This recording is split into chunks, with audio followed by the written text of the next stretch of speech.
जो फैमिलीज़ का दुख है, दर्द है, वो किस चीज़ से गुजर रहे हैं, जो उनको मसाइल पेश आ रहे हैं, किस तरह उनको उनके अपनों से दूर रखा गया है गैर आइनी गैर कानूनी तरीके से, वो आपने देख लिया। इधर जितनी फैमिलीज बैठी हैं, ख़ासकर जो ख़वातीन हैं, उनके आंसू भी आपने देख लिए जो रुक नहीं रहे। और उसकी वजह क्या है? उसकी वजह यह है या इनका भाई या इनका बेटा या इनका वालिद इस वक्त शदीद तरीन मुश्किलात का सामना कर रहा है।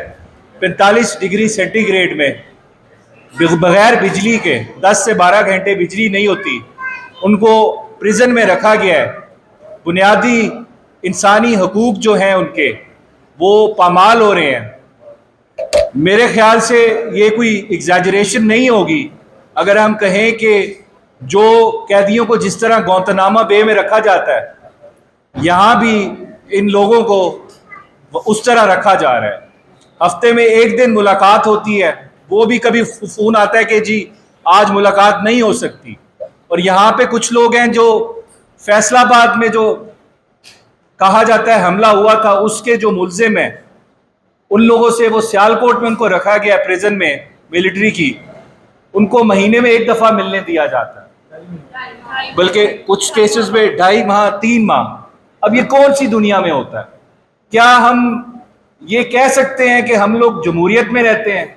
हम ऐसे मुल्क में रहते हैं जहां पे कोई बुनियादी हकूक है, जहां पे रूल ऑफ लॉ है? बिल्कुल नहीं कह सकते, क्योंकि जहां जमहूरियत होती है वहां इंसानों की इज्जत होती है। बेशक वो मुल्जिम भी हो, उसके बुनियादी हकूक जो होते हैं वो उसके साथ रहते हैं।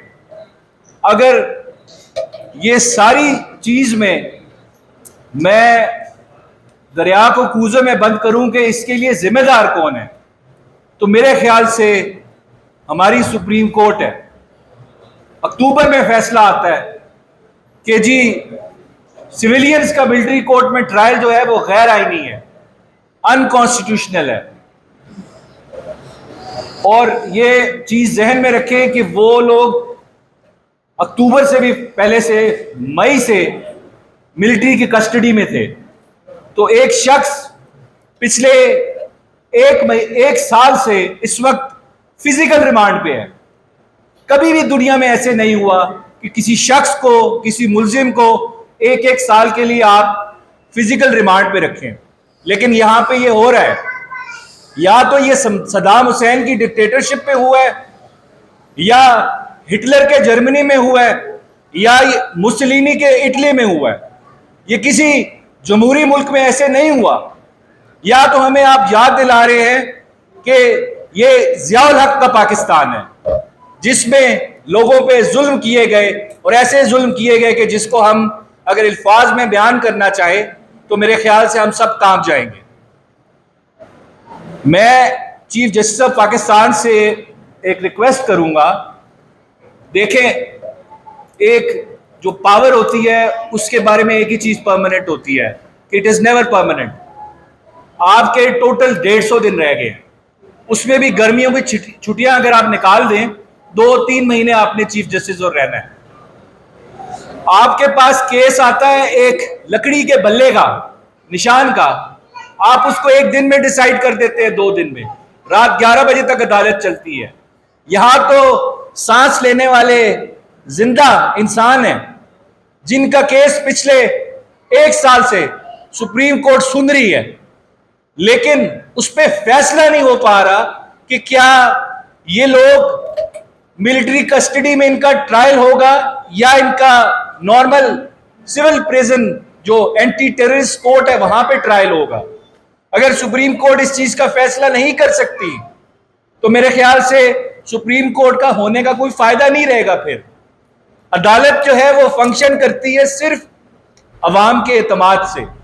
अगर वो आइन और कानून के मुताबिक फैसला करे तो अवाम अदालतों की इज्जत करती है, अगर नहीं करते तो अवाम इज्जत नहीं करती। आप लोग इररेलेवेंट हो जाते हैं। इस वक्त आप बड़े इंपॉर्टेंट दोराहे पे खड़े हैं।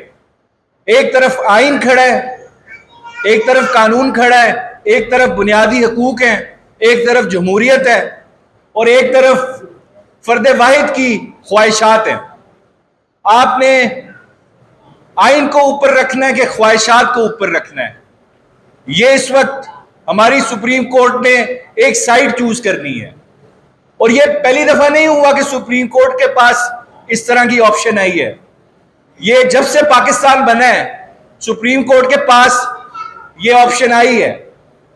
सुप्रीम कोर्ट पहले मौलवी तमीजुद्दीन केस आया, फिर 200 केस आया, आसमा जिलानी केस आया, आपके पास नुसरत भुट्टो केस आया, बेशुमार केसेस आए। सुप्रीम कोर्ट ने जब ताकत के आगे झुक के नजरिया जरूरत के मुताबिक फैसला किया तो उस सुप्रीम कोर्ट की किसी ने इज्जत नहीं की। उसी सुप्रीम कोर्ट की इज्जत हुई, उन्हीं जजेस की इज्जत हुई जिन्होंने आइन के ऊपर नजरिया जरूरत को फोकियत नहीं दी, आइन की पामाली को बचाया। और ये केस जो मिलिट्री कोर्ट्स का है ये आइन का ही केस है, क्योंकि आइन कहता है आर्टिकल 175 में कि एग्जीक्यूटिव ब्रांच ऑफ स्टेट जो है वो जुडिशियल फंक्शंस परफॉर्म नहीं कर सकती। और जो ट्रायल हो रहा है इन लोगों का, एक कर्नल साहब कर रहे हैं, वो मिनिस्ट्री ऑफ डिफेंस के ही मुलाजिम हैं। अगर उन्होंने ही जज बनना है, ज्यूरी बनना है और डिसाइड करना है केस, तो आपके आइन के आर्टिकल 175 की वायलेशन है और आर्टिकल 10 से जो राइट टू फेयर ट्रायल है उसकी वायलेशन है। इस वजह से सुप्रीम कोर्ट से मेरी रिक्वेस्ट है, 1 महीना हो गया कि आप लार्जर बेंच बनाए, आपको रिक्वेस्ट की थी बेंच ने, नहीं बना। इस केस को भी उसी तरह ट्रीट करें जिस तरह लकड़ी के बल्ले के केस को ट्रीट किया गया। तो ये इंसान है, इंसान तो सांस लेता है, लकड़ी का बल्ला सांस नहीं लेता। इनका केस सुने, जो ज्यादा इंपॉर्टेंट है। बातें बहुत है, टाइम कम है।